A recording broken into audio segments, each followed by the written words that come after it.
আমার ভাই বাসায় আছে। উনি নাকি দায় বাসাতে কথা বলতে পারেন না, কথা বলতে পারবেন না।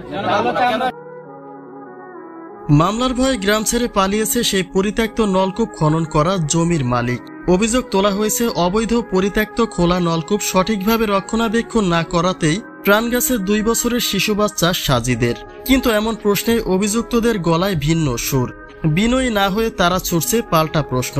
তার পরিবার বলছে তারা কোনো অবৈধ নলকূপ খনন করেনি, নিজেদের মালিকানায় নিজ দায়িত্বে তারা নলকূপ খনন করেছেন। কিন্তু সেখানে যদি কারো অসাবধানতার ফলে অঘটন ঘটে তবে সেটা মালিকের দোষ কোথায়? তথ্য নিয়ে জানা যায় বাচ্চাটি গর্তে পড়ে যাওয়ার পর থেকে জমির মালিক নিখোঁজ। এমন একটা হৃদয় বিদারক ঘটনায় সমগ্র দেশবাসী সিক্ত হলেও ন্যূনতম সান্ত্বনাও মেলেনি নলকূপের মালিকের পক্ষ থেকে।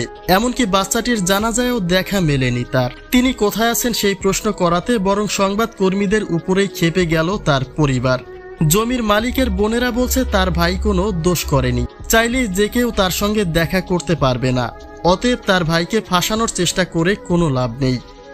মিথ্যা বলে তো ওটাই কি আপনারা মিডিয়া বিশ্বাস করবেন? আপনার ভাই এখন কোথায়? আপনার ভাই এখন কোথায়? আমার ভাই বাসায় আছে। উনি নাকি দায় বাসাতে। অন্যদিকে গর্তে পড়ে প্রাণ হারানো বাচ্চাটির পরিবার বলছে জমির মালিকের দায়িত্বহীন বেখেয়ালির জন্যই প্রাণ গেছে সাজিদের। একে তো সে স্বাস্থ্য কার্যালয়ের বিনা অনুমতিতে অবৈধ নলকূপ জমিতে খনন করেছে, আর তার উপরে নিজের প্রয়োজন মিটিয়ে সেই নলকূপ কোনো ঢাকনা ছাড়াই খোলা অবস্থায় ফেলে রেখেছে। যদি সে সঠিকভাবে রক্ষণাবেক্ষণ করত তবে নিশ্চয়ই এমন কোনো ঘটনা ঘটত না। তার উচিত ছিল পরিত্যক্ত নলকূপটি মাটি চাপা না দিলেও অন্তত কোনো ঢাকনা দিয়ে ঢেকে রাখা।